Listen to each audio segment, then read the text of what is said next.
Have you ever had too many sweets, been on your phone too long, or watched hours and hours of Netflix? You tell yourself that you're going to stop from now on, however, you can't manage and only gave up after a couple of days of not watching Netflix, being on your phone too long and eating too many sweets.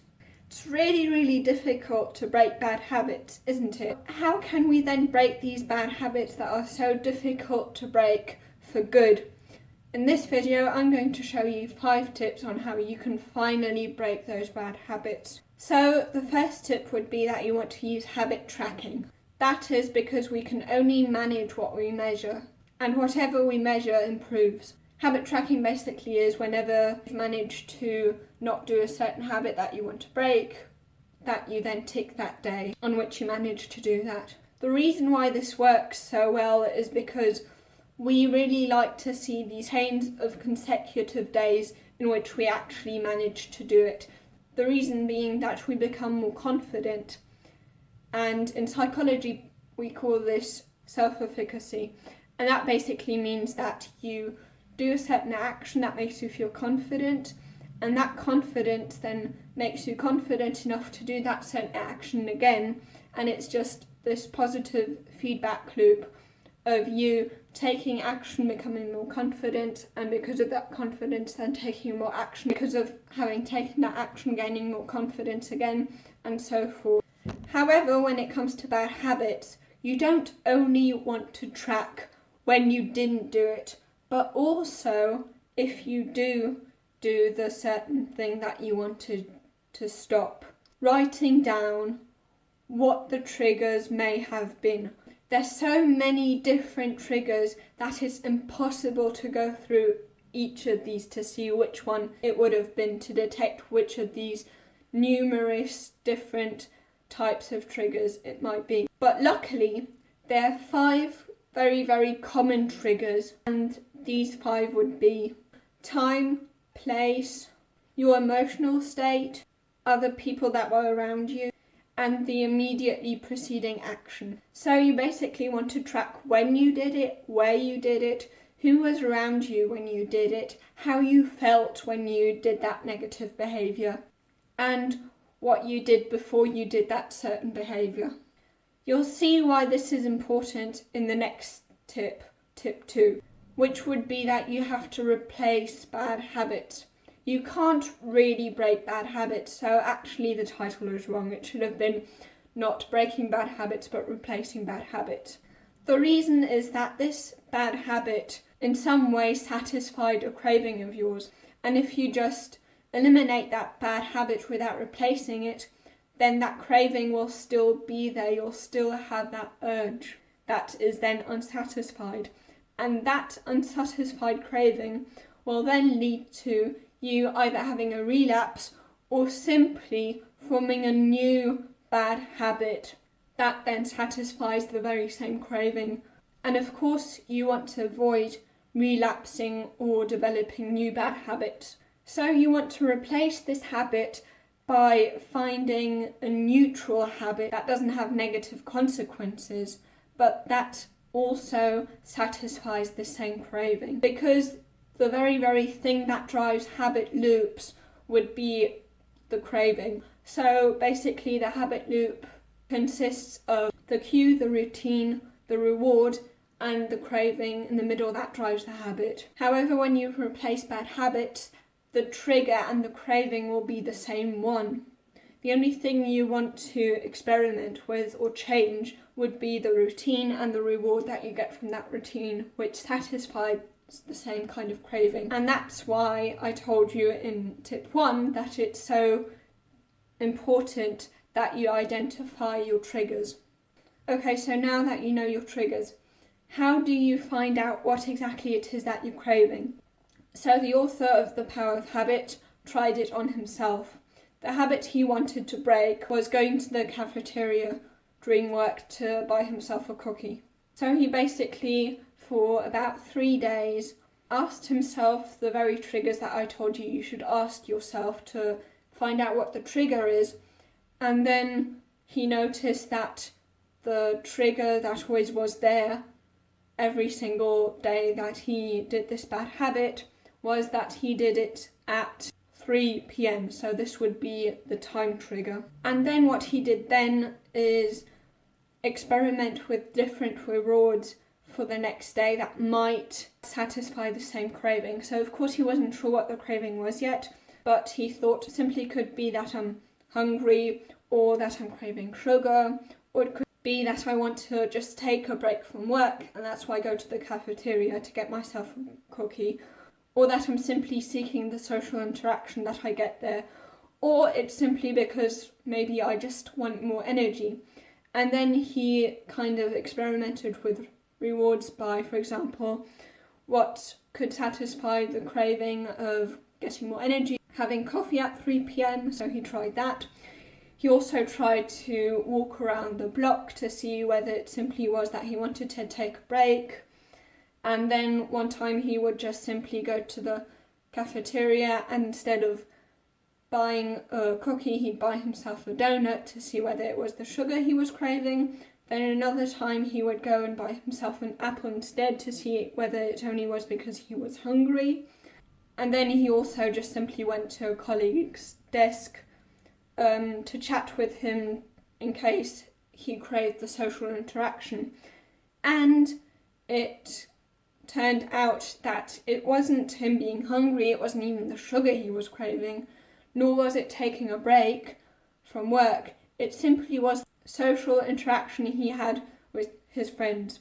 He found that out because every time when he experimented with these types of rewards that I've just named before, he would then, after he did that certain thing, he would set a pinger for 10 to 15 minutes and see whether after these 10 or 15 minutes he still felt the urge to go to the cafeteria to buy himself a cookie. And he found out that the only time when he didn't have this urge anymore was when he actually just had a conversation with his colleagues. So it wasn't any of those things, it basically was the social interaction that he wanted from that this habit gave him that he was craving. And then what he did was using an implementation intention, so basically saying what he was going to do when in future. And then he simply thought, okay, so my trigger was I always go at 3 p.m. But what I'm going to do from now on is from 3 p.m. onwards, I'll just simply have a conversation with my friends to satisfy that craving instead of going to the cafeteria to buy myself a cookie. And that is how he eventually managed to break his habit, even though of course he had setbacks, everyone does, but eventually he did manage. And then the third tip for breaking bad habits would be that you want to set up your environment in a way that suits you. So when it comes to bad habits, you always want to increase the friction between your intention, so your urge, and the action that you do that satisfies that urge. So for example, if you want to eat healthier, you could simply not have any unhealthy food around in your house anymore. That way, whenever you do feel the urge to have something unhealthy, you simply can't because it's not in your house. Of course, you could then get into the car and go to the supermarket the very time that you do have the urge. But I think at least by the time that you got into the car, this urge will have faded away. If that is too extreme for you and you do want to have unhealthy food every now and then, just less, then you could simply make sure that you don't have these unhealthy foods at eye level, but somehow hidden away somewhere. And the reason is that if you see something at eye level the whole time, you are more likely to grab that thing. By the way, supermarkets know this very, very well. So what they'll do is they'll put all the expensive stuff at eye level because they know that the customer is more likely to get what they see right in front of them.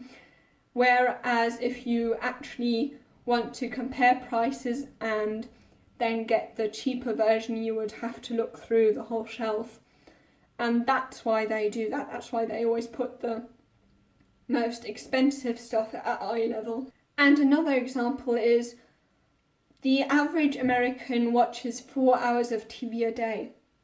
And of course, a reason why that is so is because if you look at how living rooms are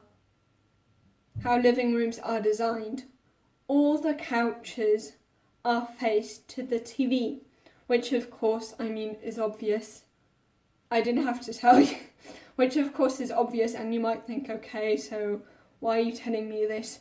The reason is, if all these couches are faced to the TV, then this room is basically designed for watching TV. Of course, you are going to be very likely to watch a lot of TV in that room if it's designed for this purpose. So, for example, I'm not telling you to do this. This is just a weird example that somehow I just thought about. But, for example, if your couch was facing the opposite direction of the TV, you probably wouldn't want to watch as much TV, because every time you want to watch TV, you'd have to you'd have to simply move the sofa and turn it around 180 degrees just to watch TV, and you probably wouldn't want to do that, so that definitely would be a way.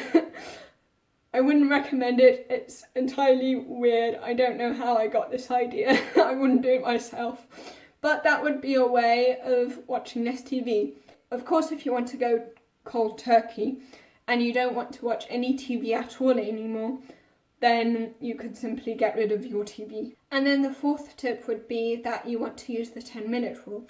So the 10-minute rule basically is saying that every time you feel an urge, I can do it, but only in 10 minutes. So I can do this bad behaviour, but only in 10 minutes. What this does for you is that we human beings, we really don't like the words I can't or I'm not allowed to. And every time we hear those, we want the certain thing that we can't have even more. You know how we all are, we crying, whiny babies who always want to get everything they want, but unfortunately can't. Sad truth, sad reality. And we'll cry as long as, of course, not as adults, but if we didn't suppress our emotions, we'd simply like to cry as long as someone basically gives us what we want. And this is what the words I can't do to our psyche. So you don't want to do that. You don't want to say I can't, because every time you say that, you'll simply want to do it even more, because we're all rebellious, stupid teenagers that if our parents tell us that we shouldn't jump off a cliff, we will do it even more so, simply because we want to disobey our parents. So by telling yourself that you can do it, but only 10 minutes, it doesn't have this effect of I want to rebel against my own rules. Even if I myself told myself I was going to do it and I want it, actually, I'm not going to do it, because I'm not going to do what's better for me simply because I'm telling myself I can't. And 10 minutes usually is long enough for the urge to have faded away. So if you tell yourself that you're going to do it in 10 minutes and see how you feel in 10 minutes, in most of the cases you'll probably think, okay, actually, I don't necessarily need this anymore. Viktor Frankl once said, there's a gap between stimulus and response, and that gap is freedom. So if you want to have more freedom or free will, then you have to widen this gap. And in the 10-minute rule, this would be widening the gap between your urge and your action for 10 minutes. And then the fifth tip would be progressive extremism. So what I basically mean by that is that you want to extremely cut out certain things. For example, if you want to be healthier, cut out certain foods and not have them ever again, but only with the things that you could easily do without.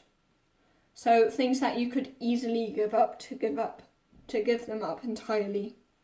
And then step by step, more and more, but just as much as you feel comfortable to do.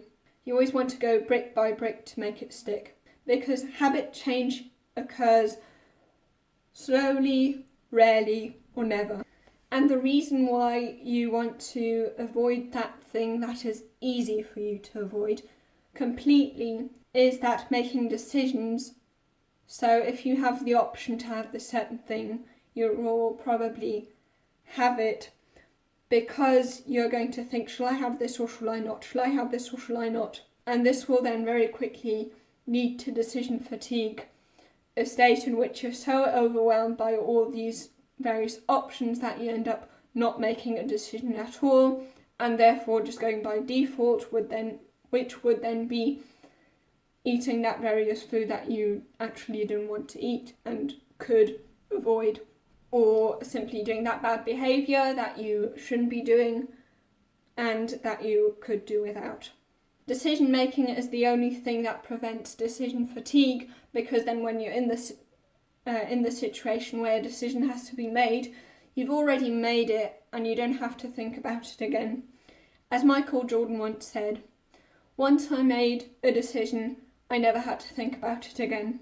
Now, if you want to know some more tips on how you can break bad habits, you can watch this one, by the way, right now.